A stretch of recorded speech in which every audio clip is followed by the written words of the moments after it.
Mari kita berdoa. Bapa di dalam surga, kami mengucap syukur dan terima kasih karena kehendak-Mu pada saat pagi ini Kau nyatakan buat kami.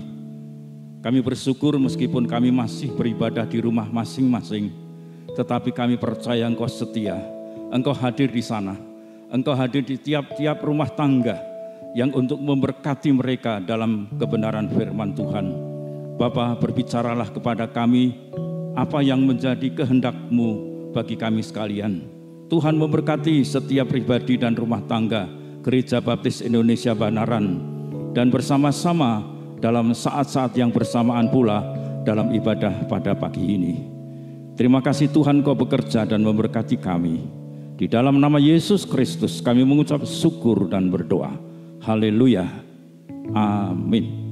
Saudara-saudara yang kekasih Tuhan, selamat berjumpa meskipun masih dalam keterbatasan ibadah kita. Kita tetap bersyukur meskipun kita masih menyelenggarakan ibadah di rumah masing-masing, tetapi kita percaya bahwa Tuhan tetap hadir di situ. Tuhan terus setia memberkati dalam kehidupan kita.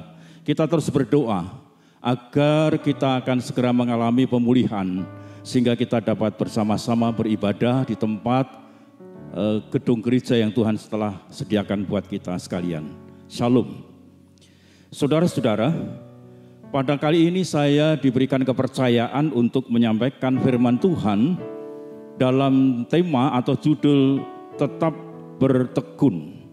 Saya percaya bahwa maksud daripada tetap bertekun ini adalah bertekun di dalam iman kita.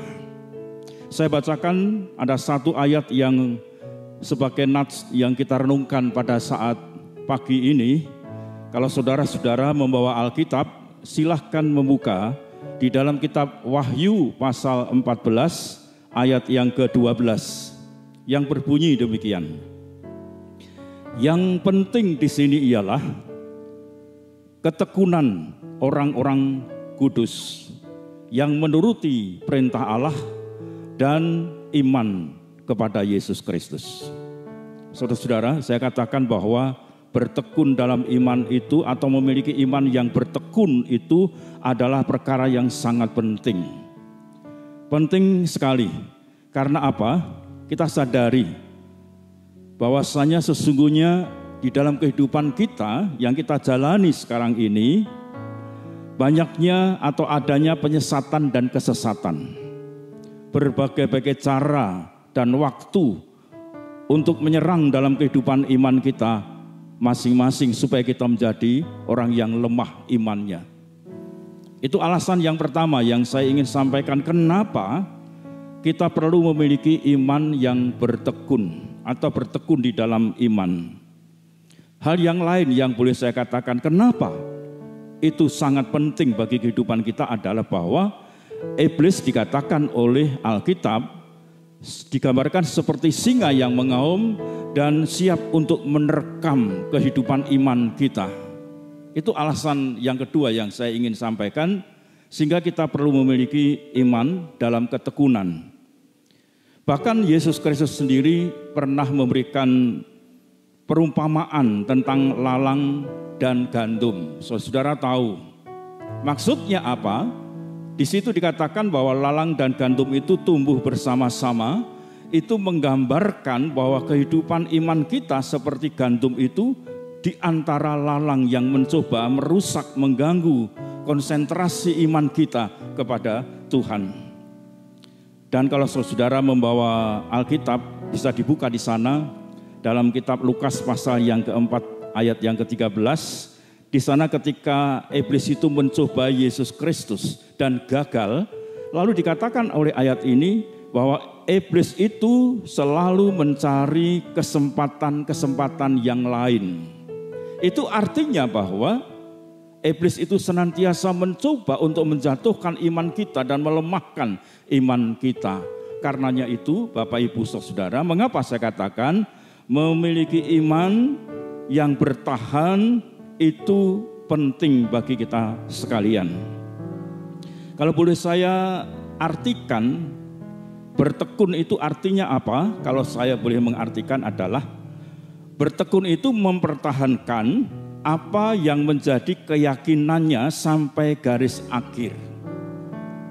Apa artinya, atau saya boleh mengartikan bertekun itu yaitu mempertahankan apa yang menjadi keyakinan saudara sampai garis akhir. Ada perkataan mempertahankan, itu artinya bahwa kehidupan kita ini memang diperhadapkan satu godaan yang melemahkan kita sehingga kita terus perlu mempertahankan iman kita di tengah-tengah godaan kita. Saudara-saudara, saya akan memberikan sebuah kesaksian. Kesaksian ini sekaligus memberikan gambaran tentang kehidupan kita sebagai orang-orang yang percaya itu perlunya bertekun. Ya, saya sampaikan kesaksian begini, saudara-saudaraku yang kekasih. Tahun 2007 saya dipercaya oleh Tuhan untuk melayani Tuhan di Kalimantan Barat. Tepatnya di kota kecamatan Sekadau. Sekadau itu jarak dari Pontianak, tidak ada kilometer tetapi waktu saja begitu, yaitu sekitar 12 jam. Waktu itu kami memakai mobil charteran begitu, 12 jam. Nah, suatu ketika setelah kami melayani beberapa bulan, kami sepakat, saya dengan jemaat itu sepakat akan membuka pos PI yang baru. Kami sepakat menetapkan waktunya, menetapkan tempatnya. Kami mengambil keputusan untuk membuka pos PI itu di daerah namanya Sebetung. Sebetung itu memang juga tidak ada yaitu kilometer, tetapi waktu jamnya saja. Kami berangkat jam 8 pagi, sampai di Sebetung itu jam 18, artinya 10 jam. Dan medannya tidak mulus, medannya naik turun dan licin, waktu itu juga musim hujan. Saudara-saudara, ketika itu kami berangkat jam 8, kemudian di tengah jalan pun banyak hambatan. Hambatannya diantaranya adalah ban ada yang pecah, padahal waktu itu kami ada di tengah hutan. Tetapi puji Tuhan bahwa Allah itu juga yaitu menyediakan di situ. Ada satu keluarga dari orang-orang Dayak, dia memanggil kami, ada apa Pak? Wah, ini ban kami pecah. Apakah ada di dekat ini tambal ban? Oh, enggak ada Pak, di tengah-tengah hutan enggak ada. Tetapi jangan khawatir Pak, masuk saja ke halaman kami siapkan, itu ada ban. Dan bisa untuk mengganti ban Bapak yang pecah. Kemudian terus kami melanjutkan, yaitu kami harus melewati 2 kali sungai yang ya cukup berbahaya bagi saya sebagai seorang yang sudah termasuk orang yang tua. 2 kali kami harus menyeberangi dan sampailah ke tempat itu. Kami mempertahankan tujuan kami, itu yang penting yang saya ingin sampaikan. Memperjuangkan tujuan kami sampai di Sebetung, kami membuka pos yang baru. Puji Tuhan bahwa apa yang kami pertahankan itu akhirnya diberkati Tuhan. Sampai di sana kami mencoba mengundang orang-orang di sekitar rumah itu. Kami sudah menetapkan rumahnya Bapak Dartoeran namanya, itu orang asli Dayak. Kami mengundang mereka dan ternyata mereka itu datang dan berkumpul semua, dan saya sempat keluar sebelum dimulai ibadah. Kami melihat bahwa rumah-rumah orang-orang Dayak itu tertutup. Karena apa? Semua itu menghadiri undangan kami. Puji Tuhan, inilah kesempatan untuk kami menyampaikan Injil Tuhan. Jadi saya memberikan kesaksian ini akan menggarisbawahi ada kaitannya dengan khotbah yang pada saat ini saya sampaikan, bahwa yang pertama kita mempunyai satu tujuan, keyakinan. Dan yang kedua, tetap ada hambatan, berbagai bentuk hambatan. Dan tetapi pada akhirnya kita tetap mempertahankan tujuan kita dan Tuhan itu memberkati. Nah, saudara-saudara yang saya kasihi, demikian juga ketika kita ini diperhadapkan tantangan kehidupan kita, pencobaan yang harus kita hadapi itu bagian daripada mempertahankan ketekunan kita. Baik, saudara, saya akan menyampaikan satu contoh di dalam Alkitab, yaitu dalam pengalaman ketahanan iman yang dimiliki oleh tokoh Alkitab, yaitu Daniel. Saudara-saudara, mari kita akan melihat pengalaman kehidupan dari tokoh yang tidak asing bagi kita, yaitu Daniel. Ketika Daniel ini diberi nama Beltasar, itu sesungguhnya ada hubungannya dengan dewa. Tetapi dia rela disebut seperti itu. Ini sesungguhnya salah satu tantangan dari kehidupan imannya. Bahkan pada saat-saat kehidupan Daniel selanjutnya diperhadapkan dengan betapa banyaknya ujian yang harus dihadapinya. Bahkan dari pihak Daniel ini diupayakan supaya melupakan imannya. Tujuan daripada bangsa itu adalah untuk melupakan imannya. Tetapi saya melihat di sini bahwa kesetiaan Daniel itu secara luar biasa. Apapun yang dialami oleh Daniel, ia tetap bertahan. Bertahan di dalam kehidupan imannya, bahkan di dalam kehidupan kerohaniannya. Meskipun banyak tantangan, daya tarik secara dunia, berbagai-bagai bentuknya, tetapi saya melihat di sini bahwa Daniel ini tetap bertahan. Dikatakan di dalam salah satu ayat bahwa Daniel ini berdoa 3 kali sehari. Itu merupakan bukti meskipun di tengah-tengah guncangan, di tengah-tengah tantangan, di tengah-tengah persoalan-persoalan yang diperhadapkan oleh dan kepada Daniel, Daniel itu teruji ketekunannya. Dan akhir daripada kehidupan iman Daniel ini hasilnya adalah Allah dihormati. Allah dihormati. Tetapi dari pihak Daniel adalah Daniel diberkati Tuhan secara luar biasa. Senantiasa dilepaskan dari segala pencobaan, gangguan, godaan yang sebesar apapun Tuhan melepaskan dengan keajaibannya. Saudara-saudara, sekali lagi saya katakan bahwa ketekunan kita ini memang harus diperhadapkan dengan permasalahan, bukan berjalan dengan mulus. Ketekunan iman kita ini diperhadapkan dengan tantangan. Maka saya katakan bahwa yang bertekun seperti saya katakan tadi artinya mempertahankan. Mempertahankan itu artinya berusaha untuk tetap berdiri pada posisinya, pada posisi iman kita. Jadi jangan terkejut kalau di dalam kehidupan kita pun mengalami suatu guncangan, permasalahan, pertentangan, pergumulan, persoalan hidup. Itu adalah bagian daripada ketekunan yang harus kita alami. Kita akan terus menghadapi kenyataan seperti ini.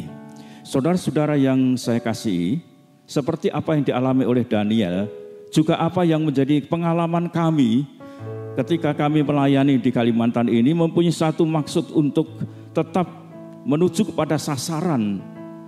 Kalau sasaran rohani kita adalah iman kita. Tetapi di tengah-tengah perjalanan pasti ada sesuatu kesulitan, tantangan yang luar biasa. Tetapi itu harus tetap kita bertahan, berdiri teguh dan sampai garis akhir. Saudara-saudara, ada beberapa hal yang ingin saya sampaikan agar kita memiliki ketekunan iman kita. Ada 3 pokok, 3 hal yang kita boleh terima pada saat ibadah kita pada saat ini. Sekali lagi bahwa ketekunan kita ini tidak berjalan mulus, tidak ada masalah. Pasti ada hambatan dan perlu terus bertahan di dalam segala keadaan. Saudara-saudara, sekali lagi saya katakan, ada 3 hal yang ingin saya sampaikan. Sekali lagi saya katakan kepada Bapak Ibu Saudara-saudara, saya sampaikan kesimpulan daripada apa yang kita renungkan bersama dalam judul ketekunan ini. bagaimana kita mempertahankan supaya kita tetap memiliki ketekunan iman kita meskipun banyak tantangan dan sebagainya. Yang pertama adalah hidup kita harus bersandar atau mengandalkan Tuhan. Itu yang pertama. Jangan kita mengandalkan kekuatan kita, tetapi kita mengandalkan kekuatan Allah. Apa artinya kehidupan kita ini masih mengandalkan diri sendiri ketika kita sudah percaya kepada Yesus? Saudara, tetapi ini penting sekali bahwa kehidupan kita senantiasa mengandalkan Tuhan. Ada firman Tuhan mengatakan di dalam kitab Yeremia pasal yang ke-17, saudara-saudara sudah cukup mengenal itu. Tetapi saya akan bacakan dan kiranya menjadi berkat bagi kita. Yaitu bahwa kita harus mengandalkan Tuhan, bukan mengandalkan kekuatan kita. Dikatakan di sana, diberkatilah orang yang mengandalkan Tuhan, yang menaruh harapannya pada Tuhan.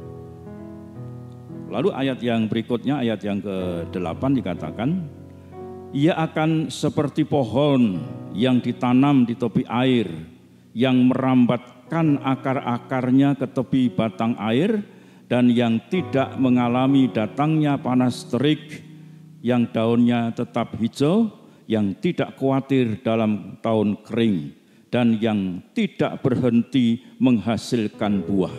Saudara-saudara, kita perlu memiliki hasil buah iman kita di tengah-tengah permasalahan yang harus kita hadapi.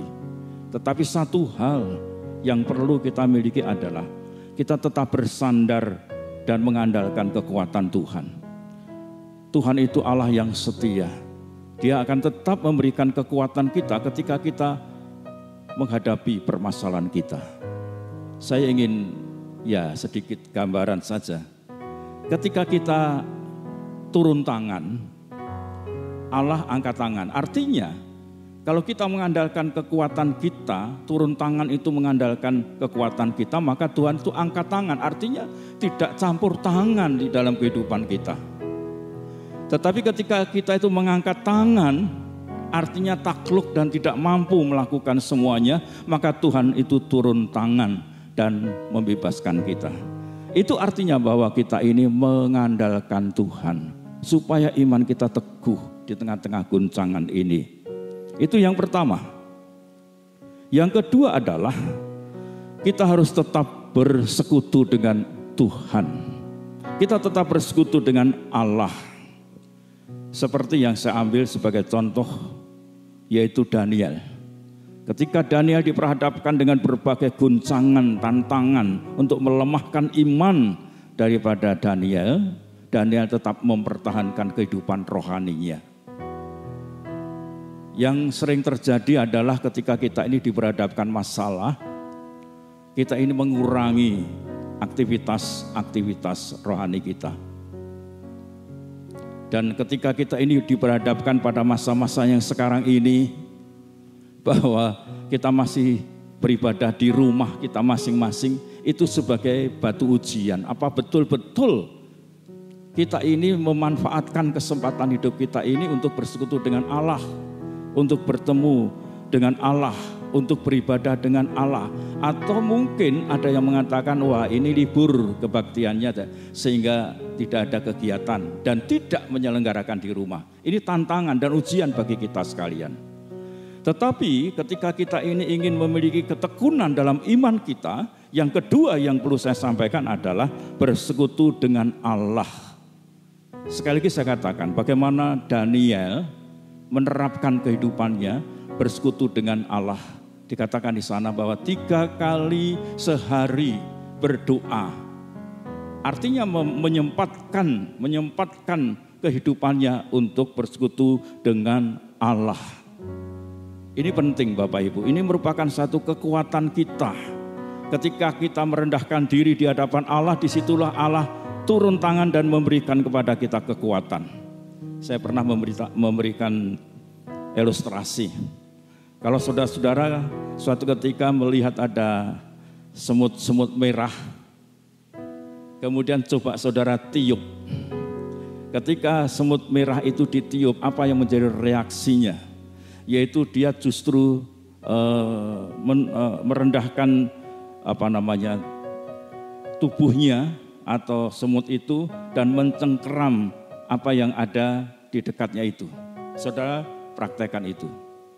Jadi ketika ada tiupan angin itu, kemudian semut merah itu pasti semakin mencengkeram apa yang ada di depannya.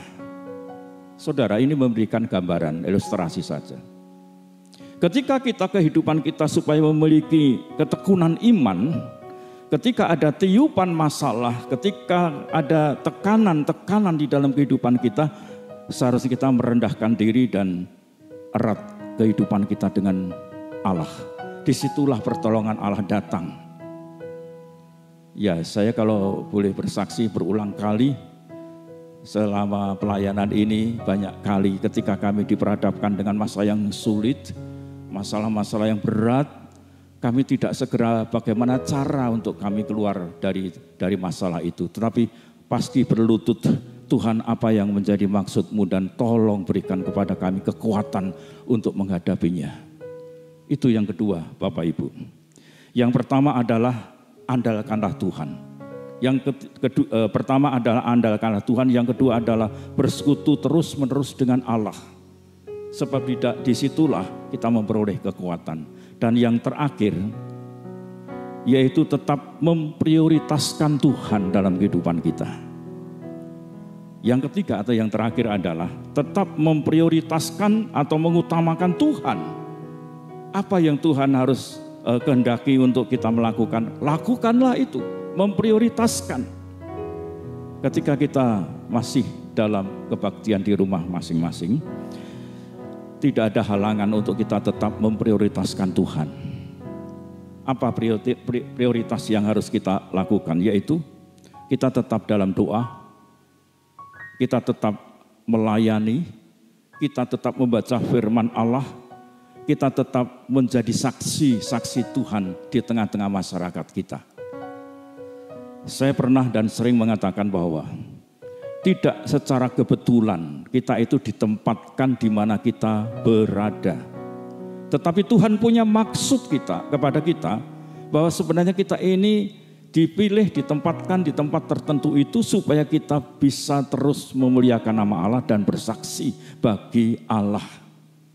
Jadi bagi saudara yang masih di rumah, jangan sampai saudara-saudara lupa, itulah tugas bagi kemuliaan nama Allah, yaitu tetap bersaksi. Saudara-saudara, kiranya apa yang kita renungkan bersama-sama ini tetap membangkitkan gairah iman kita, mempertahankan, bertekun di dalam iman. Ketika kita bertekun dalam iman bukan berarti tidak ada masalah. Masalah tetap, hambatan tetap. Tetapi 3 poin tadi kiranya kita akan terus lakukan. Tetap mengandalkan Tuhan, bersekutu dengan Tuhan terus-menerus, dan tetap memprioritaskan Tuhan. Untuk itu, mari kita berdoa. Bersyukur ya Bapa di hadapan Engkau. Kebaikan-Mu Kau curahkan bagi kami sekalian melalui kebenaran firman Tuhan, agar kami memiliki iman yang teguh, ketekunan iman yang luar biasa. Semuanya ini bukan karena kekuatan kami, tetapi campur tangan Tuhan bagi setiap umat Tuhan yang memiliki iman percayanya kepada Engkau. Kami percaya Tuhan Kau setia mendampingi kami, memberikan kekuatan dan kemenangan demi kemenangan. Biarlah kami bersama-sama mengakhiri ibadah kami pada saat ini. Saudara-saudaraku yang kekasih, biarlah kiranya kasih karunia damai sejahtera yang datang daripada-Mu ya Tuhan, yang telah Tuhan sediakan rancangan-rancangan damai sejahtera dan bukan rancangan kecelakaan itu menyertai kami sekalian. Kiranya kasih karunia Tuhan menyertai ibu bapa, saudara-saudara dari sekarang ini sampai selama-lamanya. Di dalam nama Yesus kami mengucap syukur dan berdoa. Haleluya. Amin.